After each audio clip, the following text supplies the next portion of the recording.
Mais uma vez eu saúdo a amada igreja com a paz do Senhor. Irmãos, estamos num trabalho muito importante na noite deste dia, que é o trabalho da família. Um trabalho que sempre nós realizamos, né? No mês de maio sempre tem aí chamado o mês das noivas, né? E aonde tem noiva tem formação de família, né?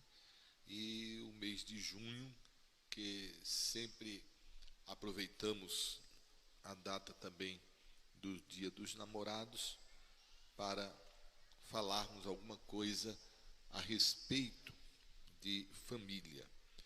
Se puder melhorar um pouco aqui, aumentar um pouquinho o som do microfone, é bom.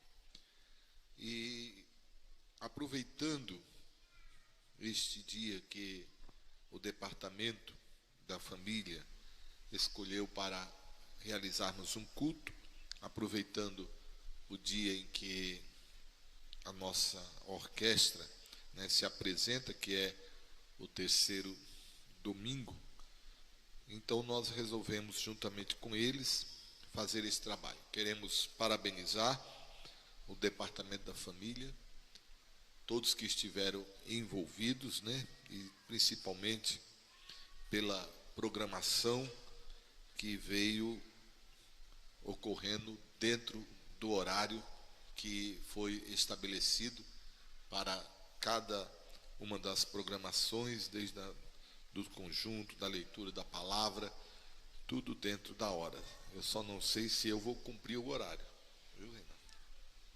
Mas queremos, desde já, parabenizar a nossa coordenação, os nossos diretores do Departamento de Família.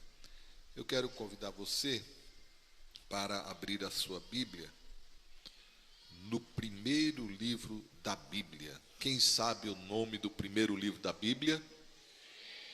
Qual o nome do primeiro livro da Bíblia? Muito bem, vocês estão conhecendo Bíblia mesmo, viu? É uma benção, glória a Deus. Gênesis capítulo 12.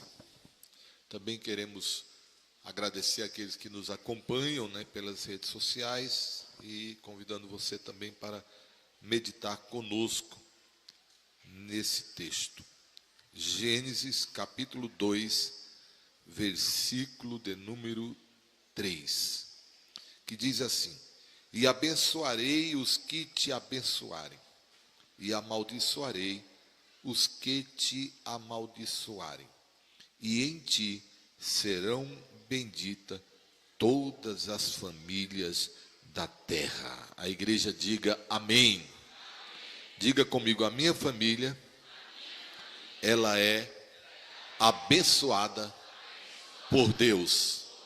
Diga comigo de novo: a minha família é abençoada por Deus. Quem crê nisso, diga amém. A sua família, irmãos, é uma bênção. O objetivo do adversário da nossa alma é destruir a família. E a destruição da família, nem sempre ela vem de fora para dentro.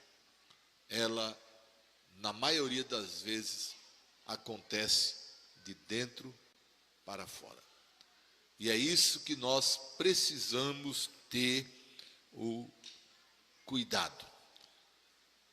Eu gostaria e quero falar nesta noite sobre o tema ambiente familiar. Ambiente familiar.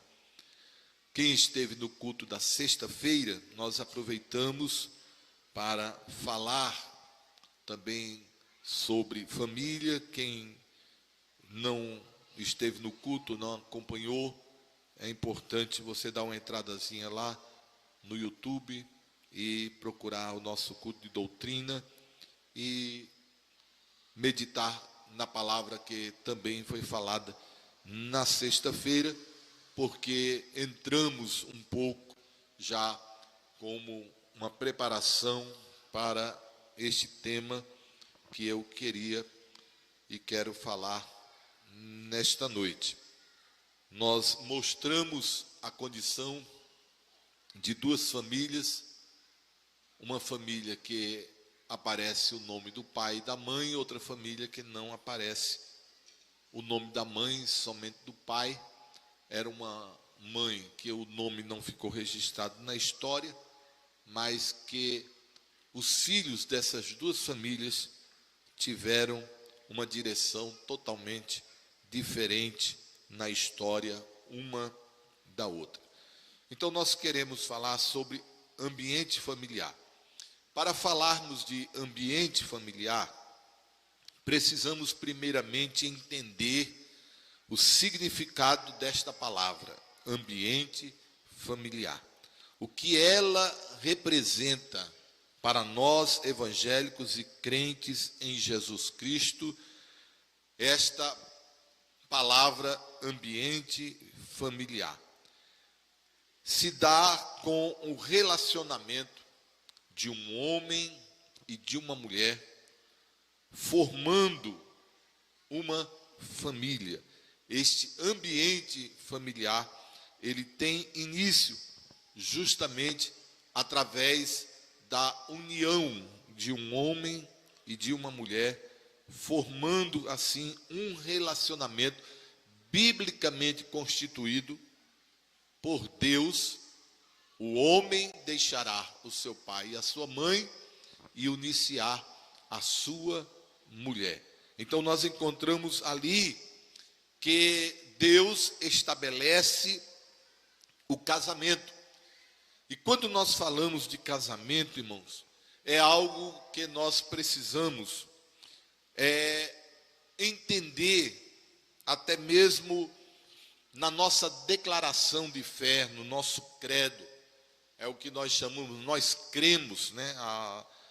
Talvez muitos crentes, ou na sua maioria, talvez nem conheçam o credo da nossa igreja, a nossa declaração de fé, mas existe um dos artigos da nossa declaração de fé que fala a respeito da família. E ele vai mostrar a família, e é algo que traz a nossa declaração de fé, ela é tão atual, tão bonita, tão rica, e preocupado com todas as questões que nós vivemos nos dias atuais na sociedade, até a questão da geração de filhos fora do casamento, ele é tratado, até mesmo a questão de pais que por motivo de enfermidade não conseguem gerar filhos, né? E como que dentro da palavra de Deus e biblicamente como pode ser feito, né, essa fecundação. Então é algo que é realmente muito rico, a nossa declaração de fé, que é a declaração de fé aprovada pela Convenção Geral, por nós pastores. Eu estive também presente quando foi votada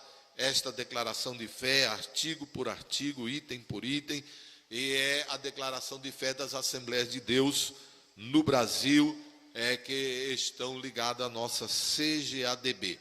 E lá trata o seguinte: o nosso credo como base bíblica a respeito do casamento. O casamento ou a união matrimonial. Eu vou ler porque é importante para os irmãos conhecerem. Instituição criada por Deus que tem por princípios reguladores e estruturantes a monogamia. Monogamia quer dizer o casamento de um homem com uma mulher. Portanto, deixará o varão o seu pai e a sua mãe, e apegar-se à sua mulher, e serão ambos uma só carne. Gênesis 2:24. E também o casamento como heterossexualidade, quer dizer que pessoas de sexos diferentes. Ele, porém, não tendes lido que no princípio o Criador o fez macho e fêmea, próprio Senhor Jesus Cristo registrou em Mateus 19:4, pelo casamento, um homem e uma mulher, por livre consentimento, decidem-se unir mediante um pacto solene, no qual o Senhor Deus olha o que está dizendo, no qual o Senhor Deus é a principal testemunha, na condição de cônjuges, quer dizer, marido e mulher, sobre os aspectos legal, formal, moral e espiritual. Este casal promete viver em fidelidade mútua até que a morte os separe. E isso é o que nós cremos, é o nosso credo da igreja.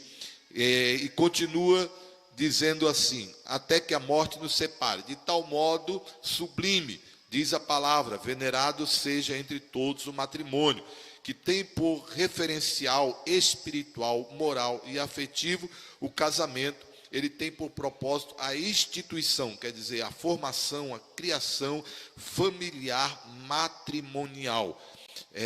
Também continua dizendo que a compensação mútua do casal, o objetivo deles é a procriação, o auxílio de um para com o outro, a satisfação sexual, entendendo que o homem é unido sexualmente à sua esposa, como resultado de um amor conjugal, não somente para ter filhos, para procriar, mas também para uma vivência afetuosa, agradável, prazerosa. Seja bendito o teu manancial, alegra-te com a mulher da tua mocidade, dentro dos limites do uso natural do corpo, e da pureza e da santidade. Não é de qualquer maneira, não é de qualquer jeito.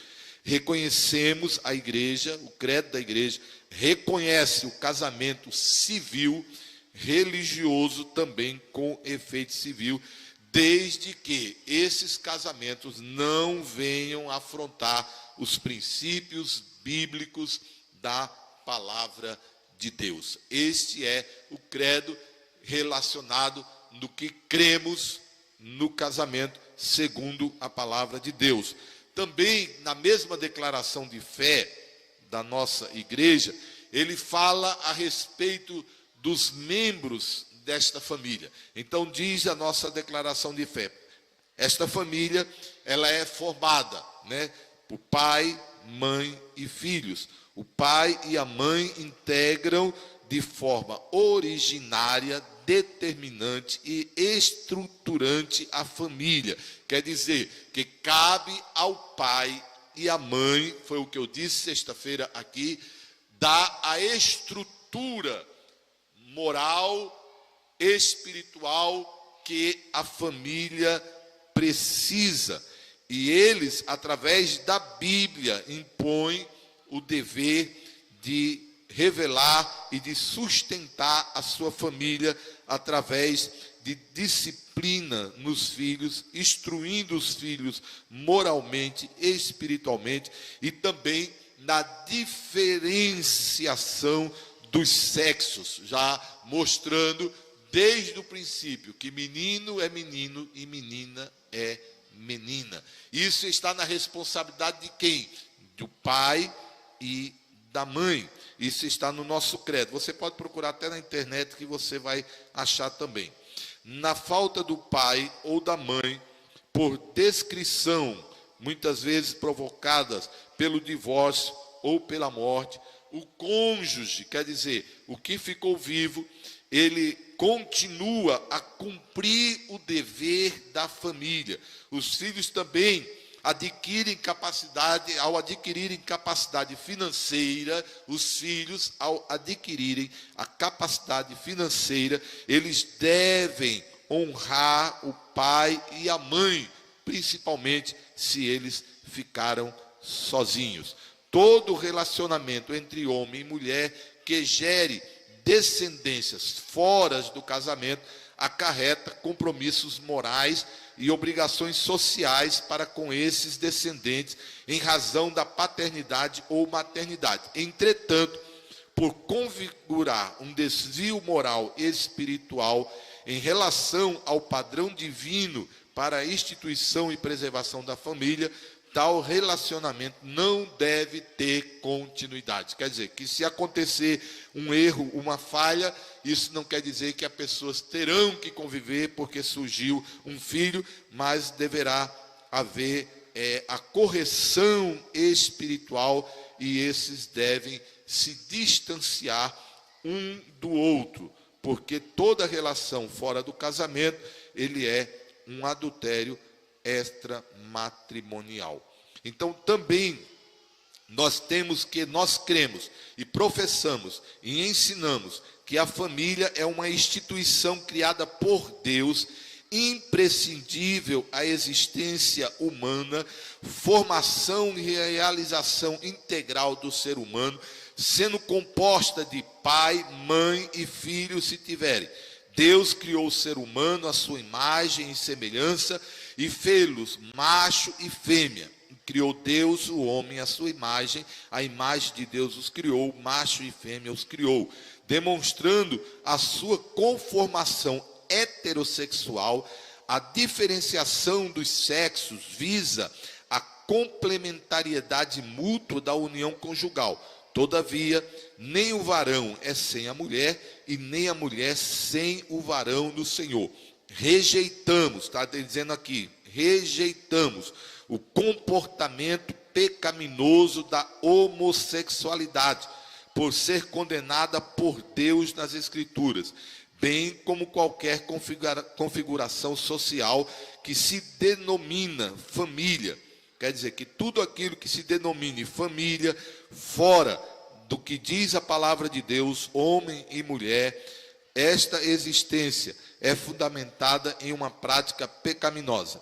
A prática e a união de qualquer conduta que atenta contra a monogamia e a heterossexualidade, consoante o modelo estabelecido pelo Criador e ensinado por Jesus. Quer dizer que a Bíblia, e nós cremos, e é o nosso credo religioso, é justamente a declaração de fé da Igreja Evangélica Assembleia de Deus a respeito do casamento, a respeito de filhos, a respeito de famílias. É assim que a nossa declaração de fé nos mostra, e é isso que nós cremos com base na palavra de Deus, que nós pais devemos orientar sim os nossos filhos na sua sexualidade. Quer dizer, homem é homem, mulher é mulher, e precisamos, irmãos,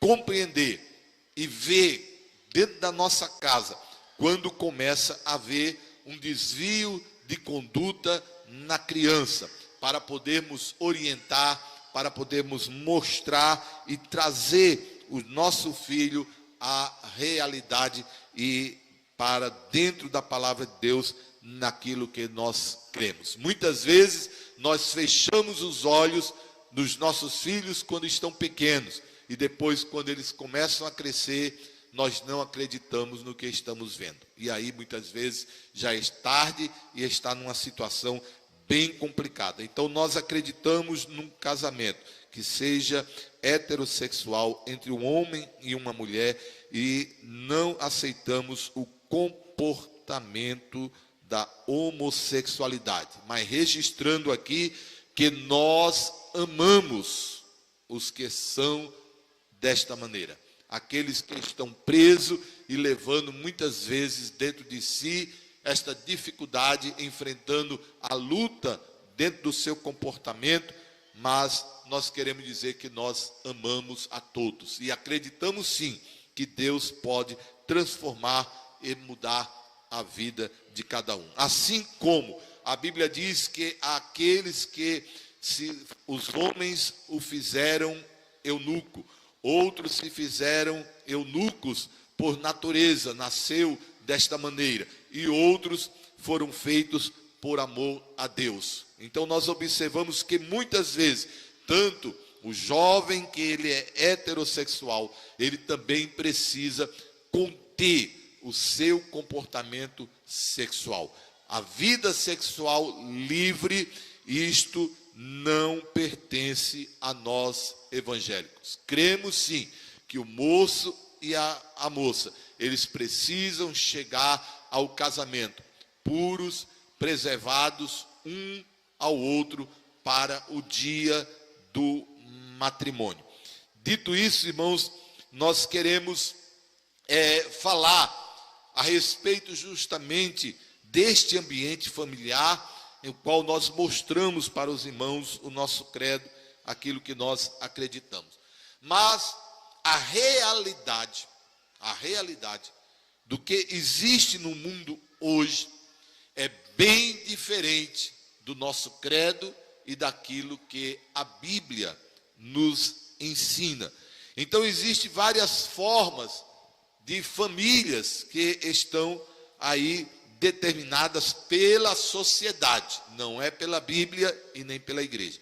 Existe a família bíblica, que é conhecida a família tradicional, que é esta que eu mostrei aos irmãos, que está dentro do nosso credo. Existe hoje famílias homoafetivas, existe famílias hoje poliafetivas, e vai por aí afora de criação de vários tipos de família.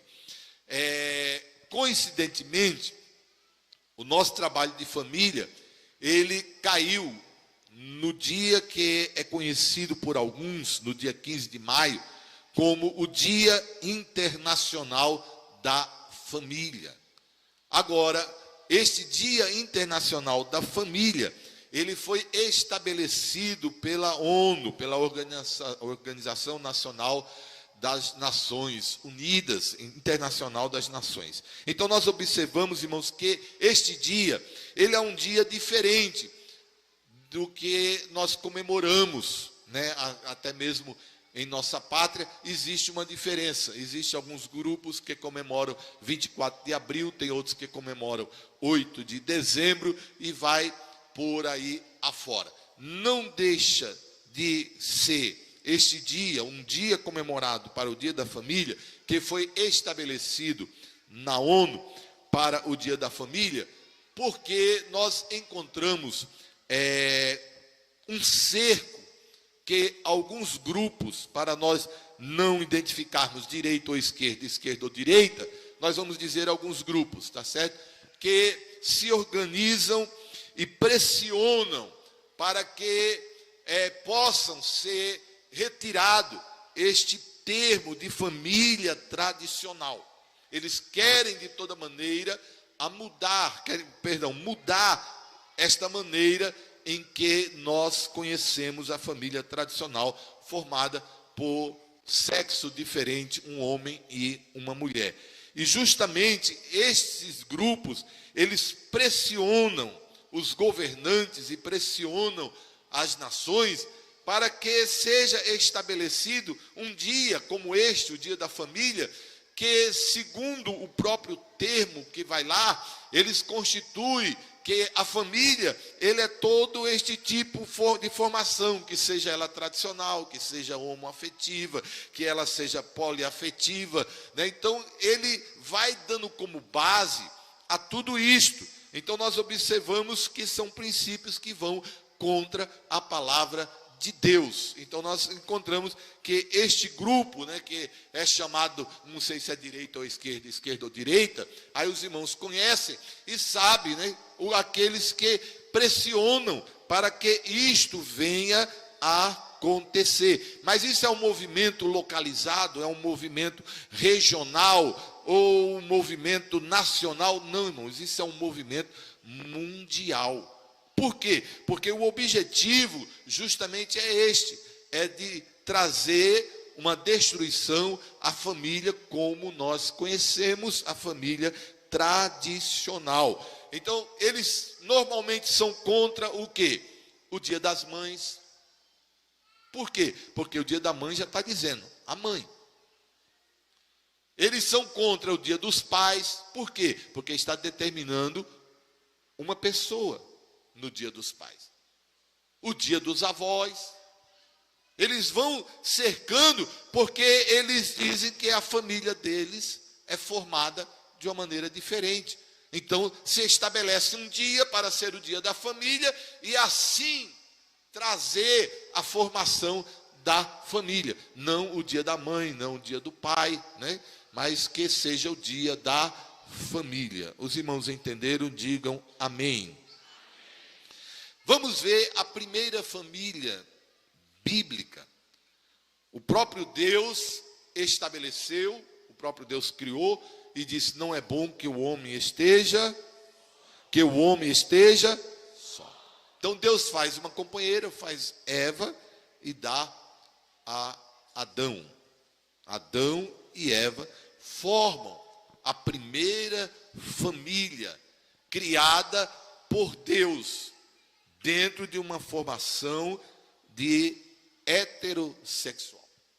Esta formação formada de homem e mulher. E nós encontramos, irmãos, que depois vieram os filhos. E esses filhos surgiram. E a Bíblia vai citar o nome de 2 filhos que surgem após a queda do homem. Se que nós fôssemos entrar num assunto desse, nós teríamos que ir lá para o princípio, quando o próprio Deus diz a Eva, que multiplicaria grandemente a sua dor, a sua conceição, e com dor teria filho. Eu tenho como base uma matemática simples, que todo número multiplicado por 0 é 0. Pode ser 100 vezes 0 é 0, pode ser 1000 vezes 0 é 0, pode ser 1 milhão vezes 0 é 0. Quando Deus disse que multiplicarei, é porque já conhecia alguma coisa. Simplesmente ela podia dizer: eu nunca sei, eu nunca senti, então todo número multiplicado por 0 é 0. E a equação de Deus, a matemática de Deus é exata. Então nós observamos que após esta queda, vai surgir os filhos deste casal, Adão e Eva, que é Caim e Abel. A hora passa correndo, mas eu vou correr aqui também. A formação deste ambiente familiar, quando nós começamos a olhar este ambiente familiar, o exemplo dos pais para os filhos, os pais vão dando o exemplo para os filhos. E qual o exemplo que Adão e Eva trouxeram para os seus filhos? Adão e Eva trazem para os seus filhos as suas decisões e as suas escolhas erradas. As decisões que eles tiveram e as escolhas erradas que eles fizeram. Então Caim e Abel, eles chegam diante deste quadro, diante deste clima que já era uma adversidade. Era algo que era diferente. E certamente eles ouviam falando, os pais conversarem, os pais falando, os pais contando do tempo que vivia no Éden, a presença de Deus que todos os dias chegava ali para conversar com eles, e a razão por que eles estavam ali. Então este era o exemplo das decisões e das escolhas erradas que os pais estavam passando para eles. Além do mau exemplo da desobediência, porque Deus disse que eles não comessem do fruto, e eles comeram, e como consequência eles tiveram. Então esses eram os exemplos e a formação que esses filhos estavam recebendo como exemplo dos seus pais. As influências dos erros transmitidos dos pais para os filhos. Quer dizer, aquilo que eu faço de errado, ele vai sofrer, ele vai ter, uma influência negativa na vida dos meus filhos. Quando eu simplesmente digo que não quero mais viver com a minha esposa, ou a esposa diz que simplesmente não quer mais viver com o marido, ela está e ele está ensinando aos seus filhos que também na primeira dificuldade, no primeiro aperto, ou na quinta, ou na sexta, ou na sétima, quando ele disser que não aguenta mais, também ele corra, porque ele fez o mesmo. Então, eu já estou dando o exemplo de um casamento falido aos meus filhos. Então, Caim e Abel, eles tiveram como influência e como carga que eles deveriam, por causa dos pais, viver debaixo da maldição da morte. Olha, irmão, isso aí os filhos estavam recebendo. Eles sabiam que eles estavam vivendo debaixo da maldição da morte. Eles sabiam que por causa dos erros dos seus pais, eles não podiam mais ter a presença e a visita de Deus. Eles sabiam que por causa do pecado dos seus pais, eles perderam o direito de estar no jardim de Deus. Então tudo isso era uma influência que trazia de uma forma negativa. Adão e Eva, irmãos, eles esconderam e ainda jogaram a culpa um no outro. Olha o exemplo que eles estavam dando. Eles se esconderam, quer dizer, escondeu o seu erro, porque Deus chegou no jardim e Deus sabia onde eles estavam, mas Deus queria mostrar para eles que eles estavam escondidos. E Deus diz: Adão, onde estás? Ele disse: eu ouvi, mas eu estava nu, então eu fui e me escondi. Então nós observamos que este era justamente um dos exemplos que eles estavam dando. Além de eles terem passado para os filhos, que um começou a jogar a culpa no outro e que ninguém assumiu quem era errado. Porque quando se perguntava ao pai: pai, por que nós estamos aqui? Diz: foi a tua mãe. A culpada é ela. Quando chegava na mãe: mãe, a senhora que é a culpada? Disse: não, foi a serpente que me enganou. E assim, irmãos, era o exemplo que esses filhos estavam vivendo. E isso estava na formação deles. De maneira que Abel procura se aproximar de Deus, mas Caim não. E Deus novamente chega e diz para ele: Caim, o pecado jaz à porta. Será que era diferente, irmãos, daquilo que aconteceu lá no Éden? Porque Deus chega no Éden e diz: olha, de tudo vocês podem comer, esse aqui não. Esse fruto vocês não podem. E o homem simplesmente foi lá e comeu. Agora Deus estava também dizendo a Caim: o pecado está aí, ó, está na porta.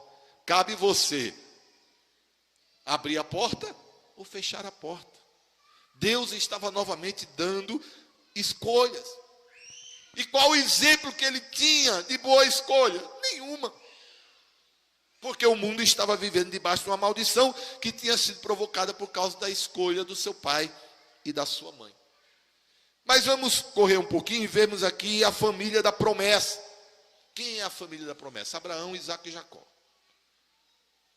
A formação desta família com Abraão, nós vamos encontrar que Sara, a esposa de Abraão, olha aí, mulheres, que Sara, esposa de Abraão, ela só enxergava a impossibilidade. Olha o ambiente familiar que já estava sendo preparado. Não tinha filhos, mas existia ali um homem que acreditava na promessa e existia uma mulher que só acreditava na impossibilidade. Ela simplesmente dizia: não dá, não posso, Deus me pediu. E lá vai jogando a culpa. Nós encontramos até mesmo ela dizendo em Gênesis capítulo 16, versículo 2: o Senhor me impediu de ter filhos. Mas não existia uma promessa.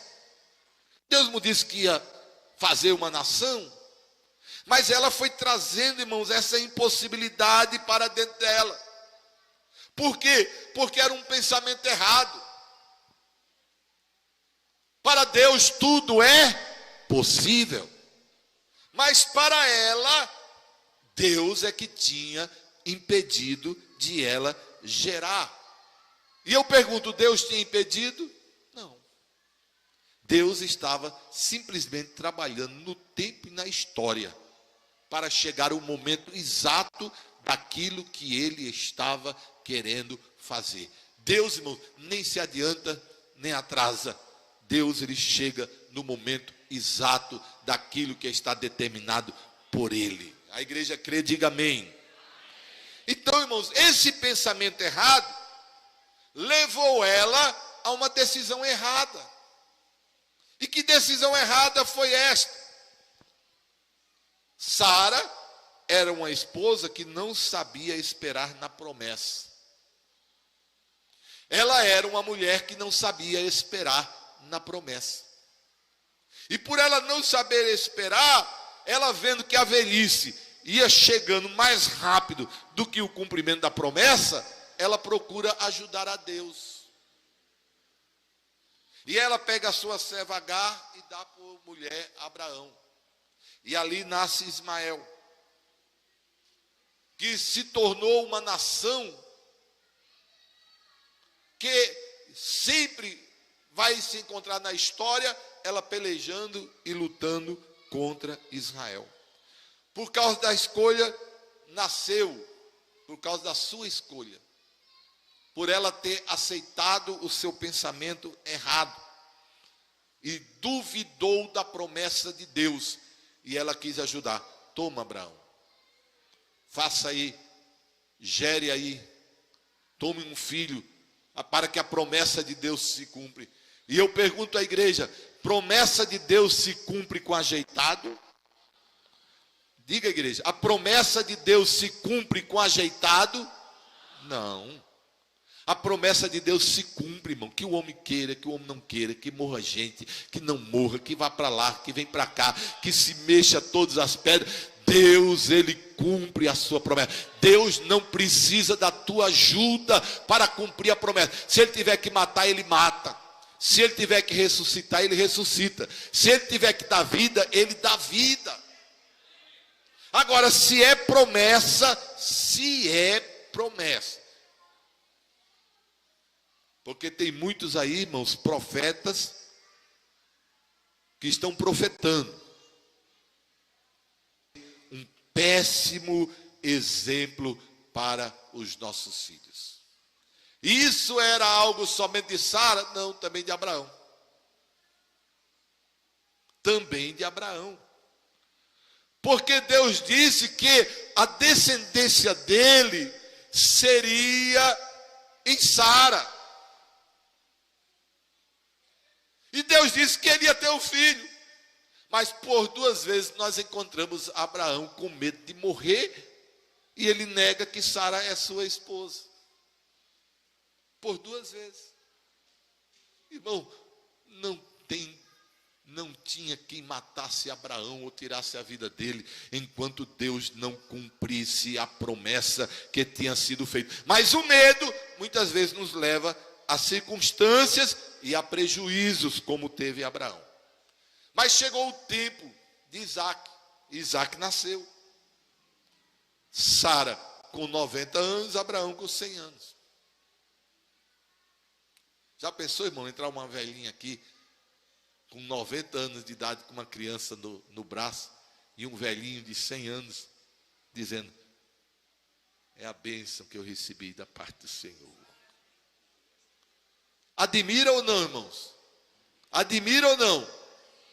O que Deus queria fazer é mostrar que Ele faz as coisas não simplesmente dentro da lógica humana. O que Deus queria mostrar que esta nação que estava sendo gerada, em que todas as famílias da terra seriam benditas dela, tinha uma intervenção direta do céu naquela família. Não era simplesmente uma família, um jovem que se une a uma jovem, e na força do seu vigor sexual eles produzem filhos para poder encher a terra e dizer: Deus cumpriu a promessa. Não, aleluia, Deus deixou passar os anos, Deus deixou secar, Deus deixou chegar o tempo que se cessa o costume das mulheres. Aí Deus chegou, aí disse: agora é o tempo de mostrar que esta família será uma família diferente, e que todas as famílias da terra serão benditas nela.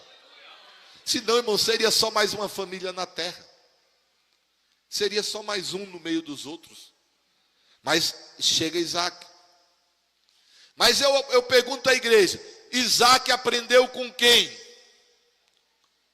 Com Abraão e com Sara. Diga comigo: Isaac aprendeu com Abraão e Sara, sua mãe.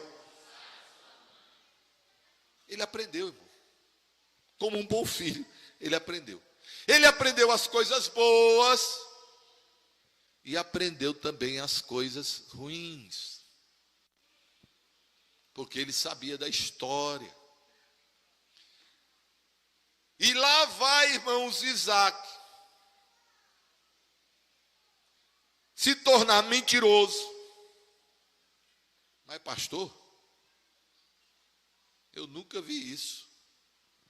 Isaac se tornou mentiroso, egoísta e medroso. A gente só fala de Jacó, né? Ladrão, usurpador, enganador. Mas Isaac se tornou um mentiroso, um egoísta e um medroso. Quando, pastor? Quando ele chegou diante do rei Abimeleque e sentindo também o que o rei poderia fazer com ele, e sendo Rebeca uma linda mulher, ele diz para ela: não diga que você é minha mulher. A mesma coisa, irmãos, ele aprendeu aonde? No ambiente familiar. A história estava lá.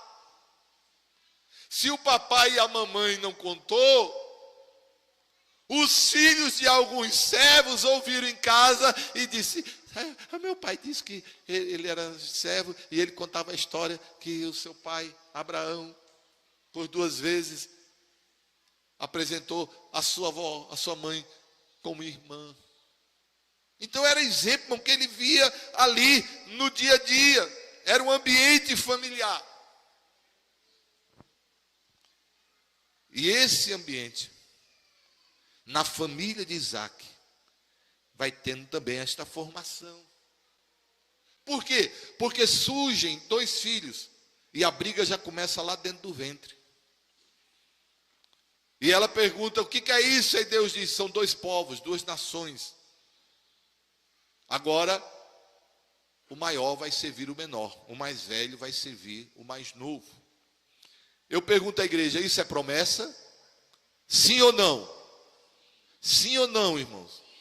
Ela perguntou e Deus disse: são 2 nações, 2 povos. Agora, o mais velho vai servir o mais novo. Isso era promessa ou não? Sim, promessa. Agora, começa a formação desta família. Aí nós encontramos, irmãos, o reflexo agora na família. Eles estavam mandando. E qual era o reflexo, irmãos? Novamente, duvidar da promessa. Duvidar da promessa. Por que, pastor, duvidar da promessa? Porque diz que Isaac amava quem? Esaú. E Rebeca amava quem? A Jacó. Olha o exemplo do amor dividido, irmãos. O escolhido do pai era Esaú. Quer dizer, era o mais velho. Foi o que saiu primeiro. Agora ele era um herdeiro sem herança. Porque Deus não tinha dado a ele. Mas ele era, na lógica humana, o herdeiro. Isaac amava ele, a Esaú. Mas Rebeca amava a Jacó, que não era o herdeiro, mas tinha uma herança. E aí, irmão, este ambiente vai sendo gerado, esse conflito familiar que vai sendo passado para os filhos. E agora nós vamos observar que Jacó, ele começa a formar também uma família. E como é esta família de Jacó? Como é esta família? Um reflexo de todas as outras que vieram. De Abraão, de Isaac. Os exemplos negativos. Mas pastor, o senhor só vai falando de exemplo negativo? Por enquanto só os exemplos negativos. Aí, todos esses que vai sofrendo esse reflexo. Aí Jacó cresce. Enganador. Mentiroso. Gostando de usurpar aquilo que não é dele. Então nós observamos que a formação de Jacó foi dessa maneira. E ele aprendeu dentro da casa do seu pai que um era queridinho do papai e o outro era queridinho da mamãe. Isso, irmão, foi o exemplo que ele trouxe de casa. Um queridinho do papai, o outro o queridinho da mamãe. Mas por causa disso, irmão, nós vamos encontrar Esaú dizendo assim: vai chegar os dias do meu pai, e quando ele morrer, eu mato Jacó, meu irmão. Reflexo de onde? Desse ambiente familiar que as pessoas estavam ali vivendo, e esta formação, irmão. Então, o ambiente familiar que Jacó foi criado foi um ambiente desse. E agora Jacó, na sua família, ele começa a trazer todos esses ambientes. Nós vamos encontrar na família de Jacó filhos violentos, filhos mentirosos que mentiram para o próprio pai, dizendo que José tinha sido devorado. Filhos que não se preocuparam com o sofrimento dos pais, o que os pais estavam vivendo. E a Bíblia diz que Jacó, ele negava, ele não aceitava ser consolado. E os filhos tudo lá olhando. Morreu, papai, morreu, ele morreu. Foi comido, não teve direito nem ao enterro. Mas aonde eles aprenderam? De dentro da casa. A formação negativa que a gente vai passando, irmãos, de pai para filho, para os netos. Eu disse aqui sexta-feira, é esta formação de famílias que nós vamos aumentando. E a família vai aumentando. E eu disse sexta-feira aqui, que se nós ensinarmos os nossos filhos, e formos exemplo para os nossos filhos, a nossa família vai se aumentando, mas são outras famílias que vão entrando dentro da nossa. E não a nossa entrando dentro de outras famílias. Por quê? Porque cada um vai dizendo assim: eu aprendi com meu pai, eu aprendi com meu pai, eu aprendi com meu pai, eu aprendi com meu pai. E aí, irmão, vai sendo as gerações que vão passando adiante. Então nós observamos que todas essas famílias que mostram a família da promessa tiveram tanto lado negativo que eles trouxeram, e prejuízos imensos, que se nós fôssemos falar aqui dos prejuízos, mas nós estamos correndo porque já passei do horário, Reinaldo, passei do horário. Mas para encerrar, todas estas famílias, todas elas, desde Adão, mesmo trazendo lados negativos, todas essas famílias trouxeram grandes aspectos positivos aos seus descendentes. E eu quero perguntar qual é o aspecto positivo que você está trazendo, ou que você vai deixar para a sua família. Qual é o bem maior? Não é a fazenda, não é a casa, não é o carro, não é o dinheiro que está na poupança. Não. O que é que você está trazendo como um aspecto positivo para a sua família? E aqui eu encerro. Adão revelou que é possível ter intimidade com Deus.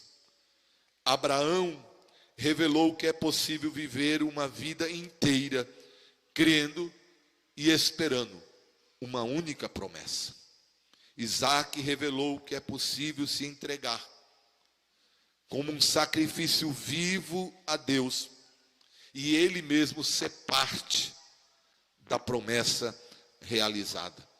E por último, Jacó revelou que mesmo sendo dono da promessa, não é preciso se apressar, não é preciso correr atrás, que não é preciso enganar ninguém, e que o caminho mais curto, isso Jacó nos ensina, que o caminho mais curto nem sempre é o mais fácil.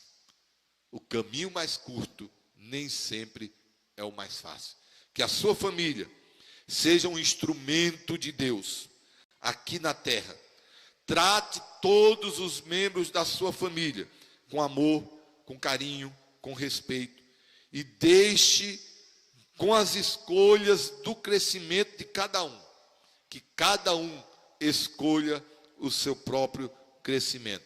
Mas tenha a certeza que mesmo que se um crescer mais do que o outro, se um aparecer mais do que o outro, você precisa ter a certeza que para cada um, Deus disse, como disse a Abraão. Quando Deus chega para Abraão e diz: Abraão, não se preocupe, eu também vou abençoar Ismael, filho de Agar. Esse também será grande. Que Deus abençoe a sua família.